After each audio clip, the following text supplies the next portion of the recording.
जिस व्यक्ति के पास संतुष्टि नहीं है, उसे कितना भी मिल जाए वह असंतुष्ट ही रहेगा। जिस व्यक्ति के पास संपूर्ण धन दौलत ऐश्वर्य वैभव सब है, मगर संतुष्टि नहीं है, उसे धन दौलत का कोई अर्थ नहीं। वह सदैव असंतुष्ट की स्थिति में ही रहता है। जिसके पास संतुष्टि है वह थोड़े में भी संतुष्ट रहता है। श्री कृष्ण कहते हैं, मैं विधाता होकर भी विधि के विधान को नहीं टाल सका। मेरी चाह राधा थी और चाहती मुझको मीरा थी, पर मैं हो रुक्मणी का गया। जो विधाता के लेख में होता है उसी का फल हमें मिलता है। विधि के विधान को स्वयं ईश्वर भी नहीं टाल सकते। जिस प्रकार राधा से कृष्ण निश्चल भाव से प्रेम करते थे, प्रेमिका के भाव से मीरा कृष्ण को पति मानती थी, मगर विधि के विधान में रुक्मणी का साथ लिखा था, जिसे स्वयं विधाता भी नहीं टाल सके। अगर ईश्वर तुम्हें ज्यादा प्रतीक्षा करवा रहे हैं, हो सकता है जितना तुमने मांगा उससे ज्यादा देने वाला हो। अगर किसी लक्ष्य, खुशी या सफलता की प्राप्ति में लंबा समय लग रहा है, प्रतीक्षा की अवधि अधिक है, तो हो सकता है आपकी अपेक्षा से ज्यादा आपको मिलने वाला है। अपने कर्म पर अडिग रहिए और विश्वास रखिए उस ईश्वर पर जो आपके कर्म की परीक्षा ले रहा है। कभी भी स्वयं पर घमंड मत करना। पत्थर भी भारी होकर पानी में अपना वजूद खो देता है। जो व्यक्ति अपने अहंकार से भारी हो जाता है, जिसमें अभिमान भर जाता है, वह उस पत्थर की भांति होता है जो भारी होने के बावजूद भी नदी की धारा में डूबकर अपना अस्तित्व खो देता है। राधे राधे सभी को। आप यहाँ तक आए हैं तो लाइक जरूर कीजिए। भगवान आपकी हर इच्छा पूरी करेंगे। तो चलिए शुरू करते हैं। श्री कृष्ण कहते हैं कि जो सपने सच में पूरे होते हैं, जो सोते वक्त नहीं देखे जाते, बल्कि सपने वो पूरे होते हैं जिनके लिए तुम अपनी नींद भी कुर्बान कर देते हो। श्री कृष्ण कहते हैं, अपने सबसे खास से धोखा खाने के बाद लोग चाह कर भी किसी पर संपूर्ण भरोसा नहीं कर पाते। हमें किसी से भी अंधा प्यार नहीं करना चाहिए। हमारा किसी के प्रति अंधा प्यार हमें कभी भी आगे बढ़ने नहीं देता। समय कभी नहीं रुकता। आज यदि बुरा चल रहा है तो कल अवश्य अच्छा आएगा। दया होनी चाहिए, कमजोरी नहीं। ज्ञान होना चाहिए, अहंकार नहीं। कोई कुछ भी बोले, स्वयं को शांत रखो। धूप कितनी ही तेज हो, समुद्र सूखा नहीं करते। तुम अपने मन को समझाओ। तुम्हारे मन का परिवर्तन ही तुम्हारे दुखों का अंत है। श्री कृष्ण कहते हैं, बुरा वक्त आपको उस सच से सामना करवाता है जिनका आपने अपने अच्छे वक्त में कभी ख्याल भी नहीं किया होगा। सुख दुख का आना जाना सर्दी गर्मी के आने जाने के जैसा ही है, इसलिए इन्हें सहन करना सीखना ही उचित है। अगर तुम्हें किसी ने दुखी किया है तो बुरा मत मानना। लोग उसी पेड़ पर पत्थर मारते हैं जिस पेड़ पर ज्यादा मीठे फल होते हैं। अहंकार करने पर इंसान की प्रतिष्ठा, वंश, वैभव तीनों ही चले जाते हैं। विश्वास ना हो तो रावण, कौरव और कंस का अंत देख लो। जैसे प्राणी अपने पुराने कपड़ों उतार कर फेंक देता है, नए को धारण करता है, उसी प्रकार यह आत्मा पुराने शरीर से त्याग करके नया शरीर प्राप्त करती है। मंजिलें मुझे छोड़ गई, रास्तों ने संभाल लिया। जा जिंदगी तेरी जरूरत नहीं, कृष्ण ने मुझे संभाल लिया। कुदरत के फैसले पर कभी शक मत करना। अगर सजा मिल रही है तो गुनाह भी हुआ होगा। जब हम स्वयं जीवन के शिल्पकार हैं, तो चलो हम अपनी मुश्किलें को हराते हैं, जीवन में मुस्कुराते हैं। जब आप प्रभु से जुड़ जाओगे तो आपकी परीक्षा प्रारंभ हो जाएगी। कुछ लोग इसे दुख समझते हैं, पर इसे आप प्रभु की कृपा सुने कि वह आपके साथ है। मनुष्य कितना भी गोरख क्यों ना हो, परंतु उसकी परछाई सदैव काली होती है। मैं श्रेष्ठ हूँ, यह आत्मविश्वास है, लेकिन सिर्फ मैं ही श्रेष्ठ हूँ, यह अहंकार है। इच्छा पूरी नहीं होती तो क्रोध बढ़ता है, और इच्छा पूरी होती है तो लोभ बढ़ता है। इसलिए जीवन की हर स्थिति में धैर्य बनाए रखना। तू करता वही है जो तू चाहता है, होता वही है जो मैं चाहता हूँ। तू वही कर जो मैं चाहता हूँ, फिर होगा वही जो तू चाहता है। अच्छी किस्मत के लोग थोड़ा भी बुरा होने पर भगवान को कोसते हैं, और बुरी किस्मत के लोग थोड़ा भी अच्छा होने पर भगवान का स्मरण और धन्यवाद करते हैं। मैंने पूछा, कैसे करूं तेरी पूजा? भगवान बोले, तू खुद मुस्कुरा और औरों को भी मुस्कुराने की वजह दे, बस हो गई मेरी पूजा। बुरे कर्म करने नहीं पड़ते, हो जाते हैं, और अच्छे कर्म होते नहीं करने पड़ते हैं। जो दूसरों की तकलीफों को समझते हैं, जिनमें दया है, दिल से अच्छे हैं, उन्हें दोबारा जन्म लेना नहीं पड़ता। आपके साथ अब तक जो हुआ अच्छे के लिए हुआ, आगे जो कुछ होगा अच्छे के लिए होगा। जो हो रहा है वो भी अच्छे के लिए हो रहा है। इसलिए हमेशा वर्तमान में जियो, भविष्य की चिंता मत करो। ये बात हमेशा याद रखो। कैसे भी हालात हो, किसी प्रकार का अन्याय, पाप या किसी भी गलत बात का समर्थन नहीं करोगे, चाहे वह पति या पुत्र। अहंकार मत कर किसी को कुछ भी देकर, क्या पता तू दे रहा है या पिछले जन्म का कर्जा चुका रहा है। कर्म का धर्म से अधिक महत्व है, क्योंकि धर्म करके भगवान से मांगना पड़ता है, पर कर्म करने पर भगवान स्वयं फल देता है। उससे मत डरो जो वास्तविक नहीं है, ना कभी था ना कभी होगा। जो वास्तविक है वो हमेशा था और उसे कभी नष्ट नहीं किया जा सकता। संबंध उसी आत्मा से जुड़ता है जिनका हमसे पिछले जन्मों का कोई रिश्ता होता है, वरना दुनिया के इस भीड़ में कौन किसको जानता है। मुंह से माफ करने में किसी को वक्त नहीं लगता, पर दिल से माफ करने में सारी उम्र बीत जाती है। जिंदगी के इस रण में खुद ही कृष्ण, खुद ही अर्जुन बनना पड़ता है। रोज अपना ही सारथी बनकर जीवन के महाभारत से लड़ना पड़ता है। खाली हाथ आए खाली हाथ वापस चले जाओगे। आज तुम्हारा है, कल किसी और का था, परसों किसी और का होगा। तुम जिसे अपना समझकर मगन हो रहे हो, बस यही प्रसन्नता तुम्हारे दुखों का कारण है। जिस व्यक्ति को आपकी कदर नहीं, उसके साथ खड़े रहने से अच्छा है आप अकेले खड़े रहे। जिंदगी में सदैव अवसरों का आनंद लेना चाहिए, लेकिन किसी के भरोसे को तोड़कर नहीं। जिंदगी में कुछ फैसले बहुत सख्त होते हैं और यही फैसले जिंदगी का रुख बदल देते हैं। जब जब संसार में धर्म की हानि होगी, अधर्म की विजय, तब तब मैं इस पृथ्वी पर अवतार लूंगा। याद रखना, अगर बुरे लोग समझने से समझ जाते तो बांसुरी बजाने वाला कभी महाभारत होने नहीं देता। जिंदगी में अच्छे लोगों की तलाश मत करो, खुद अच्छे बन जाओ। आपसे मिलकर किसी की तलाश पूरी हो जाए। जो एक गुनाह माफ ना करे वो है न्यायाधीश, जिसकी शरण में जाने से हजारों गुनाह माफ कर दे वो है द्वारिकाधीश। जो मन की खोज में लगे रहे वही सच्चे प्रेम को पाता है। अच्छा कर्म करने में ध्यान रखो, फल की चिंता मत करो। समस्त जीवों की एकता को समझो, तभी तुम स्वयं को पूर्ण मान सकोगे। जो शांति मन से आती है वही असली शांति होती है। जीवन का मकसद सिर्फ जीना नहीं होता, बल्कि अपने और दूसरों के लिए भागीदारी करना होता है। भगवान के भक्त सिर्फ मंदिरों में नहीं, बल्कि हर जगह मिलते हैं। बुरे कर्म करने वाले सबसे नीच व्यक्ति जो राक्षसी प्रवृत्तियों से जुड़े हुए हैं और जिनकी बुद्धि माया ने हर ली है, वो मेरी पूजा या मुझे पाने का प्रयास नहीं करते।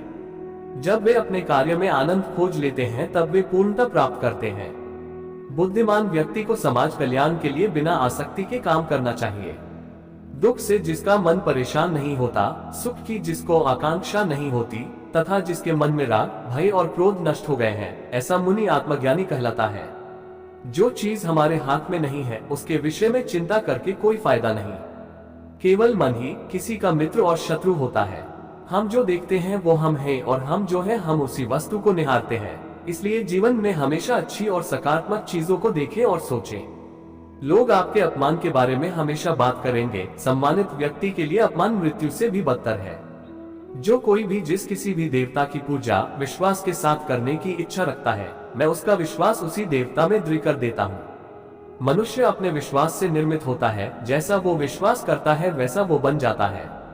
एक उपहार तभी अच्छा और पवित्र लगता है जब वह दिल से किसी सही व्यक्ति को सही समय और सही जगह पर दिया जाए, और जब उपहार देने वाला व्यक्ति का दिल उस उपहार के बदले कुछ पाने की उम्मीद न रखता हो। जो मन को नियंत्रित नहीं करते उनके लिए वह शत्रु के समान कार्य करता है। वह जो मृत्यु के समय मुझे स्मरण करते हुए अपना शरीर त्यागता है, वह मेरे धाम को प्राप्त होता है। इसमें कोई संशय नहीं है। अपने कर्म पर अपना दिल लगाएं, न कि उसके फल पर।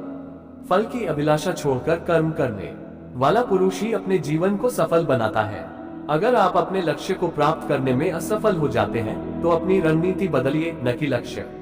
तुम्हारा क्या गया जो तुम रोते हो? तुम क्या लाए थे जो तुमने खो दिया? तुमने क्या पैदा किया था जो नाश हो गया? न तुम कुछ लेकर आए, जो लिया यहीं से लिया, जो दिया यहीं पर दिया, जो लिया इसी भगवानत से लिया, जो दिया इसी को दिया। जो मन को नियंत्रित नहीं करते उनके लिए वह शत्रु के समान कार्य करता है। खाली हाथ आए और खाली हाथ वापस चले। जो आज तुम्हारा है कल और किसी का था, परसों किसी और का होगा। तुम इसे अपना समझकर मग्न हो रहे हो, बस यही प्रसन्नता तुम्हारे दुखों का कारण है। क्रोध से भ्रम पैदा होता है, भ्रम से बुद्धि व्यग्र होती है। जब बुद्धि व्यग्र होती है तब तर्क नष्ट हो जाता है। जब तर्क नष्ट होता है तब व्यक्ति का पतन हो जाता है। जो हुआ वह अच्छा हुआ, जो हो रहा है वह अच्छा हो रहा है, जो होगा वह भी अच्छा ही होगा। तुम भूत का पश्चाताप न करो, भविष्य की चिंता न करो। वर्तमान चल रहा है, परिवर्तन संसार का नियम है। जिसे तुम मृत्यु समझते हो वही तो जीवन है। एक क्षण में तुम करोड़ों के स्वामी बन जाते हो, दूसरे ही क्षण में तुम दरिद्र हो जाते हो। मेरा तेरा, छोटा बड़ा, अपना पराया, मन से मिटा दो, फिर सब तुम्हारा है, तुम सबके हो। जैसे मनुष्य अपने पुराने वस्त्रों को उतारकर दूसरे नए वस्त्र धारण करता है, वैसे ही जीव मृत्यु के बाद अपने पुराने शरीर को त्याग कर नया शरीर प्राप्त करता है।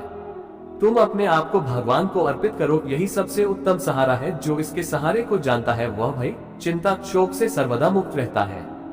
आत्मा अजर अमर है।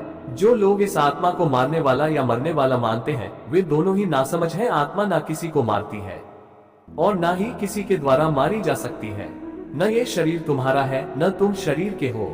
यह अग्नि, जल, वायु, पृथ्वी, आकाश से मिलकर बना है और इसी में मिल जाएगा। परंतु आत्मा स्थिर है। द्री, फिर तुम क्या हो?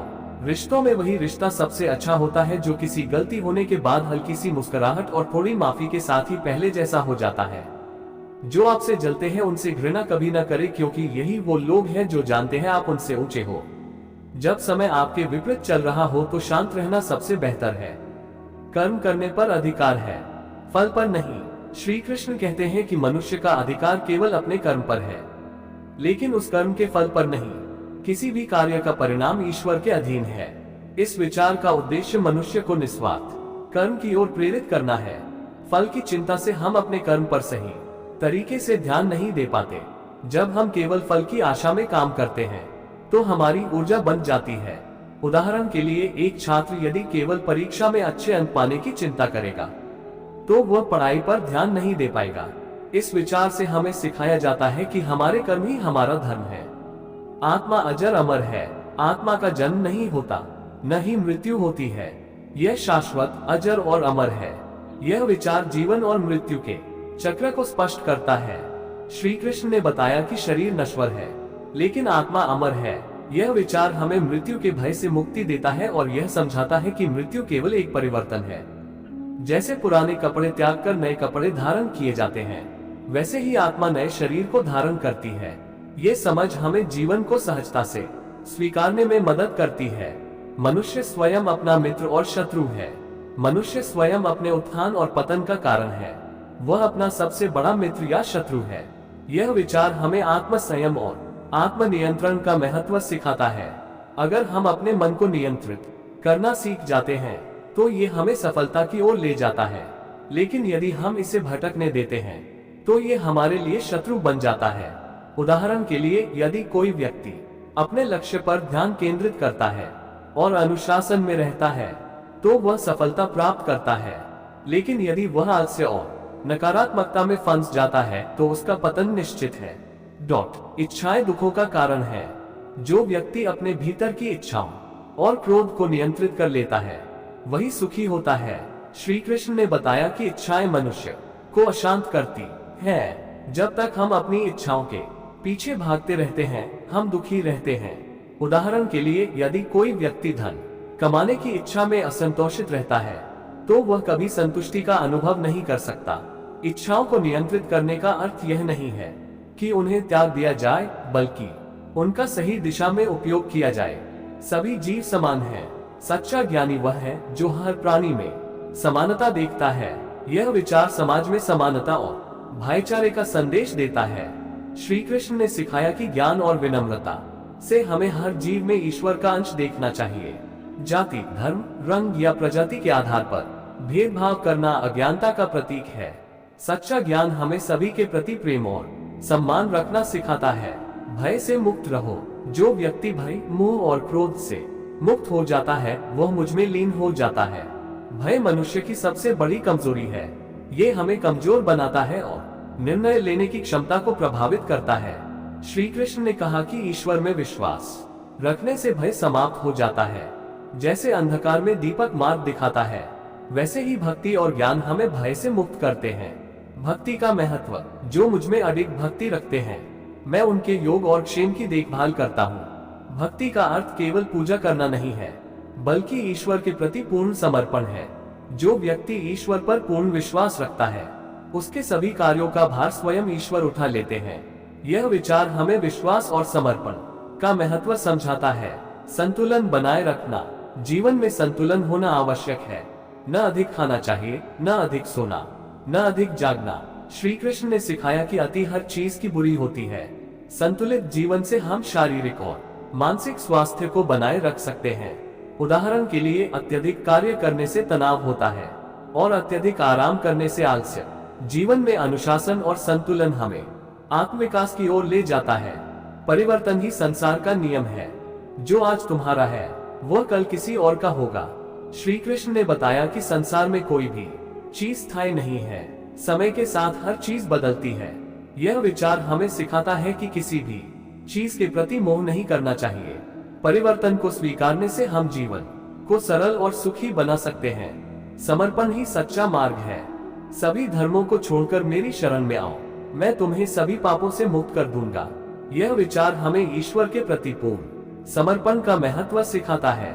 जब हम अपने अहंकार और भ्रम को त्याग कर ईश्वर की शरण में जाते हैं तो हमारी सभी समस्याओं का समाधान हो जाता है। ये हमें सच्ची शांति और मोक्ष की ओर ले जाता है। भगवान श्री कृष्ण के ये विचार न केवल आध्यात्मिक जीवन का मार्गदर्शन करते हैं, बल्कि भौतिक जीवन को भी संतुलित और सफल बनाने में सहायक हैं। इन पर चलकर हम एक संतुलित, शांत और आनंदपूर्ण जीवन जी सकते हैं। ज्ञान सबसे बड़ा धन है। ज्ञान से बढ़कर इस संसार में कुछ भी पवित्र नहीं है। श्री कृष्ण ने ज्ञान को सबसे बड़ी संपत्ति बताया है। धन, संपत्ति और बाहरी सुख नश्वर है, लेकिन ज्ञान अमर है। ये जीवन को सही दिशा देता है और मनुष्य को अंधकार से प्रकाश की ओर ले जाता है। जैसे सूरज के उदय से अंधकार मिटता है, वैसे ही ज्ञान के उदय से जीवन में संतोष और शांति आती है। सत्य ही धर्म है। सत्य, अहिंसा और शांत स्वभाव मनुष्य के श्रेष्ठ गुण हैं। श्री कृष्ण ने सत्य को जीवन का आधार बताया है। सत्य को अपनाने से मनुष्य का आत्मबल बढ़ता है और वह ईश्वर के करीब पहुंचता है। सत्य और धर्म का पालन करने वाला व्यक्ति समाज में सम्मान प्राप्त करता है और जीवन में सफलता प्राप्त करता है। क्रोध से विनाश होता है। क्रोध से भ्रम उत्पन्न होता है, जिससे बुद्धि नष्ट हो जाती है और बुद्धि के नष्ट होने पर विनाश होता है। श्री कृष्ण ने क्रोध को मनुष्य का सबसे बड़ा शत्रु बताया है। क्रोध हमें विवेकहीन बना देता है, जिससे हम गलत निर्णय लेते हैं। क्रोध को नियंत्रित करके हम अपनी ऊर्जा को सही दिशा में उपयोग कर सकते हैं और जीवन में संतुलन बनाए रख सकते हैं। हर कार्य ईश्वर को अर्पित करो। जो कुछ भी तुम करते हो, खाते हो, अर्पित करते हो, उसे ईश्वर को समर्पित करो। यह विचार मनुष्य को निस्वार्थ भाव से कार्य करने की प्रेरणा देता है। जब हम अपने हर कार्य को ईश्वर को समर्पित करते हैं तो हमारे अंदर से अहंकार समाप्त हो जाता है और हम सच्चे सेवा भाव से कर्म करते हैं। संयम ही जीवन का आधार है। संयमित और शांत चित्त वाला व्यक्ति सच्चे ज्ञान को प्राप्त कर सकता है। संयम से जीवन में अनुशासन और संतुलन आता है। श्री कृष्ण ने बताया कि इच्छाओं और वासनाओं पर नियंत्रण करके ही मनुष्य आत्मा के वास्तविक स्वरूप को समझ सकता है। संयमित व्यक्ति न केवल व्यक्तिगत विकास करता है, बल्कि समाज के लिए भी आदर्श बनता है। स्वधर्म का पालन करो। अपना धर्म, चाहे वह दोषपूर्ण हो, पराये धर्म से श्रेष्ठ है। यह विचार हमें सिखाता है कि अपने कर्तव्यों को निभाना सबसे महत्वपूर्ण है। दूसरों की नकल करने से अच्छा है कि हम अपनी योग्यता और क्षमता के अनुसार कार्य करें। यह विचार व्यक्ति को आत्मविश्वास और स्वाभिमान देता है। भौतिक सुख अस्थायी है। इंद्रियों से प्राप्त होने वाले सुख अस्थायी होते हैं और अंततः दुख का कारण बनते हैं। भौतिक सुख क्षणिक होते हैं। श्री कृष्ण ने सिखाया कि हमें स्थायी आनंद के लिए आत्मिक सुख की खोज करनी चाहिए। सांसारिक चीजें केवल थोड़े समय के लिए खुशी देती हैं, लेकिन आत्मा का आनंद शाश्वत होता है। भक्ति का सरल मार्ग अपनाओ। जो सभी कार्य मुझ में समर्पित करते हैं वे मुझसे सदा जुड़े रहते हैं। श्री कृष्ण ने बताया कि भक्ति का मार्ग सबसे सरल और श्रेष्ठ है। इसमें किसी जटिल साधना की आवश्यकता नहीं है। बस प्रेम और श्रद्धा के साथ ईश्वर को स्मरण करना ही पर्याप्त है। अपने मन को साधो। जो अपने मन को नियंत्रित कर लेता है वह अपने लिए मित्र बन जाता है। मन को नियंत्रित करना सबसे बड़ी चुनौती है। श्री कृष्ण ने सिखाया कि मन को साध कर ही हम आत्म साक्षात्कार प्राप्त कर सकते हैं। एक अनियंत्रित मन हमें नकारात्मकता की ओर ले जाता है, जबकि नियंत्रित मन हमें शांति और संतोष देता है। त्याग ही सच्चा सुख है। जो फल की इच्छा छोड़कर कर्म करता है वही सच्चे सुख का अनुभव करता है। त्याग का अर्थ यह नहीं है कि हम अपने कर्तव्यों से भागें, बल्कि इसका मतलब है कि फल की लालसा को त्यागें। जब हम निस्वार्थ भाव से कर्म करते हैं तो हमें आंतरिक शांति मिलती है। त्याग से मनुष्य का मन निर्मल होता है और वह अपने जीवन को सार्थक बना पाता है। भगवान श्री कृष्ण के ये विचार जीवन को सही दिशा में ले जाने के लिए अमूल्य हैं। इन्हें अपने जीवन में अपनाकर हम न केवल व्यक्तिगत विकास कर सकते हैं बल्कि समाज और संसार के लिए भी उपयोगी बन सकते हैं। ये विचार हमें आत्मा, धर्म और कर्म का सही महत्व समझाते हैं। जीवन अस्थायी है, आत्मा शाश्वत है।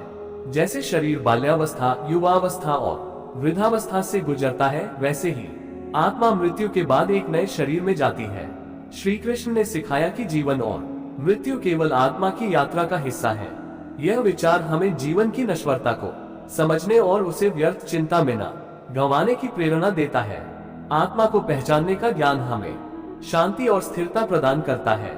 संकल्प शक्ति का महत्व। मनुष्य को अपनी संकल्प शक्ति के सहारे इच्छाओं और वासनाओं को त्यागना चाहिए। संकल्प शक्ति हमें आत्मनियंत्रण और दृढ़ता प्रदान करती है। श्री कृष्ण ने कहा कि मनुष्य को अपने विचारों और इच्छाओं पर नियंत्रण रखना चाहिए। यह विचार हमें आत्मनिर्भरता और मानसिक शक्ति विकसित करने की प्रेरणा देता है। मोह से बचो। इंद्रियों के विषय में राग, आसक्ति और द्वेष, घृणा से बचना चाहिए। मोह और आसक्ति हमारे विवेक को कमजोर कर देते हैं। श्री कृष्ण ने बताया कि मोह को त्याग कर ही मनुष्य सच्चा ज्ञान और शांति प्राप्त कर सकता है। मोह रहित जीवन ही सच्चे सुख का मार्ग है। स्वयं पर विश्वास करो। ईश्वर ने हर व्यक्ति को विशेष गुण और क्षमताएं दी हैं। आत्मविश्वास के बिना ये क्षमताएं व्यर्थ हो जाती हैं। श्री कृष्ण ने हमें सिखाया कि आत्मविश्वास के बिना सफलता संभव नहीं है। जब अर्जुन ने युद्ध में लड़ने से इनकार किया, तब श्री कृष्ण ने उसे आत्मविश्वास और कर्तव्य का पाठ पढ़ाया। आत्मविश्वास ही व्यक्ति को महान बनाता है।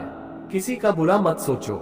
जो व्यक्ति सभी प्राणियों के प्रति दया और मैत्री रखता है, वही सच्चा भक्त है। श्री कृष्ण ने सिखाया कि दूसरों के प्रति द्वेष और घृणा हमारे आत्मिक विकास में बाधा उत्पन्न करते हैं। हमें सभी के प्रति प्रेम और दया का भाव रखना चाहिए। यह विचार समाज में सौहार्द और शांति लाने का मार्ग दिखाता है। योग से शांति प्राप्त होती है। योग के माध्यम से मन को शांत और स्थिर बनाया जा सकता है। श्री कृष्ण ने योग को जीवन का अभिन्न अंग बताया। योग के माध्यम से हम अपने मन और आत्मा को नियंत्रित कर सकते हैं। यह विचार न केवल शारीरिक बल्कि मानसिक और आध्यात्मिक शांति भी प्रदान करता है। सच्चा ज्ञान विनम्र बनाता है। सच्चा ज्ञानी वह है जो अहंकार से मुक्त, अहिंसक और विनम्र होता है। ज्ञान का उद्देश्य हमें दंभी बनाना नहीं, बल्कि विनम्र और सहनशील बनाना है। श्री कृष्ण ने बताया कि सच्चा ज्ञान वही है जो मनुष्य को प्रेम, करुणा और सेवा भाव सिखाए। ईर्ष्या का त्याग करो। ईर्ष्या और क्रोध रजोगुण से उत्पन्न होते हैं और इन्हें त्यागना आवश्यक है। ईर्ष्या हमारी ऊर्जा और समय को नष्ट करती है। श्री कृष्ण ने सिखाया कि दूसरों की उन्नति देखकर ईर्ष्या करने की बजाय अपने लक्ष्य पर ध्यान केंद्रित करें। यह विचार मनुष्य को नकारात्मकता से बचाता है। प्रत्येक कर्म में धैर्य रखें। सुख, दुख, हानि, लाभ सभी क्षणिक हैं। इन्हें धैर्यपूर्वक सहन करना चाहिए। श्री कृष्ण ने सिखाया कि जीवन में हर परिस्थिति को धैर्य से सहन करना चाहिए। जैसे ऋतु परिवर्तन होती है, वैसे ही कठिन समय भी बीत जाता है। यह विचार हमें विपरीत परिस्थितियों में भी स्थिर रहने की प्रेरणा देता है। संसार में अपने कर्म से पहचान बनाओ। कर्म करना अकर्मण्यता से बेहतर है। श्री कृष्ण ने कहा कि संसार में कर्म ही हमारी पहचान बनाता है। केवल विचारों से नहीं, बल्कि कर्मों से हम अपना और दूसरों का जीवन बदल सकते हैं। यह विचार हमें आलस्य त्याग कर पुरुषार्थ करने की प्रेरणा देता है। कर्म करते रहो, फल की चिंता मत करो। तुम्हारा अधिकार केवल कर्म करने में है, फल की चिंता मत करो। श्री कृष्ण ने कर्म योग का सिद्धांत देते हुए सिखाया कि मनुष्य को अपने कर्तव्यों का पालन निस्वार्थ भाव से करना चाहिए। फल की चिंता करने से मन विचलित होता है, इसलिए हमें वर्तमान पर ध्यान केंद्रित करना चाहिए और कर्म को ही पूजा मानक रस का पालन करना चाहिए। आत्मा को कोई नष्ट नहीं कर सकता। आत्मा को न शस्त्र काट सकते हैं, न अग्नि जला सकती है। श्री कृष्ण ने आत्मा की अमरता का ज्ञान दिया। यह विचार हमें मृत्यु के भय से मुक्त करता है और हमें समझाता है कि आत्मा अजर अमर है, इसे कोई नष्ट नहीं कर सकता। ये ज्ञान हमें जीवन के प्रति निर्भीक बनाता है। मन ही मित्र और शत्रु है। मनुष्य अपने मन से अपना उद्धार कर सकता है और अपने मन से ही पतन। श्री कृष्ण ने बताया कि मनुष्य का सबसे बड़ा मित्र और शत्रु उसका मन है। यदि मन को नियंत्रित किया जाए तो वह सच्चा मित्र बन जाता है, लेकिन यदि मन अनियंत्रित रहे तो वह हमारा सबसे बड़ा शत्रु बन सकता है। समत्व का भाव रखो, सफलता और असफलता में समान भाव रखो। श्री कृष्ण ने समत्व योग का उपदेश दिया, जिसमें सुख दुख, लाभ हानि और जय पराजय को समान दृष्टि से देखने की शिक्षा दी गई। ये दृष्टिकोण हमें मानसिक शांति और स्थिरता प्रदान करता है। लोभ से बचो, काम, क्रोध और लोभ नरक के द्वार है। लोभ मनुष्य को अंधकार की ओर ले जाता है। श्री कृष्ण ने बताया कि लोभ से बचकर ही मनुष्य सच्चा सुख और आत्मिक शांति प्राप्त कर सकता है। लोभ छोड़कर व्यक्ति परोपकारी बनता है और समाज के लिए आदर्श स्थापित करता है। सच्ची भक्ति प्रेम में है। जो प्रेम पूर्वक मेरी भक्ति करते हैं, मैं उनकी रक्षा करता हूँ। भक्ति का आधार प्रेम है। श्री कृष्ण ने सिखाया कि भक्ति का अर्थ केवल पूजा अर्चना नहीं है, बल्कि ईश्वर के प्रति पूर्ण समर्पण और निस्वार्थ प्रेम है। ये प्रेम मनुष्य को ईश्वर के करीब लाता है। धैर्य सबसे बड़ा गुण है। सुख दुख आते जाते रहते हैं, उन्हें धैर्यपूर्वक सहन करो। धैर्य वह गुण है जो हमें कठिन समय में भी संभलने की शक्ति देता है। श्री कृष्ण ने सिखाया कि जीवन में हर परिस्थिति को धैर्य के साथ स्वीकार करना चाहिए। यह विचार हमें मानसिक स्थिरता प्रदान करता है। हर जीव में ईश्वर को देखो, मैं हर प्राणी के हृदय में स्थित हूँ। श्री कृष्ण ने बताया कि हर जीव में ईश्वर का वास है। यह विचार हमें सभी के प्रति प्रेम, करुणा और सम्मान का भाव रखने की प्रेरणा देता है। जब हम हर प्राणी में ईश्वर को देखते हैं तो हम अहंकार से मुक्त हो जाते हैं। अज्ञान सबसे बड़ा अंधकार है। अज्ञानी और संदेहपूर्ण व्यक्ति विनाश की ओर जाता है। अज्ञानता को श्री कृष्ण ने जीवन का सबसे बड़ा अंधकार बताया है। ज्ञान का प्रकाश ही मनुष्य को जीवन के सही मार्ग पर ले जा सकता है। दोस्तों, आप इन जानोगे तभी आपका जीवन अच्छा सुख के साथ जाएगा। वीडियो पसंद आई हो तो लाइक जरूर करें, कमेंट में राधे राधे लिखिए।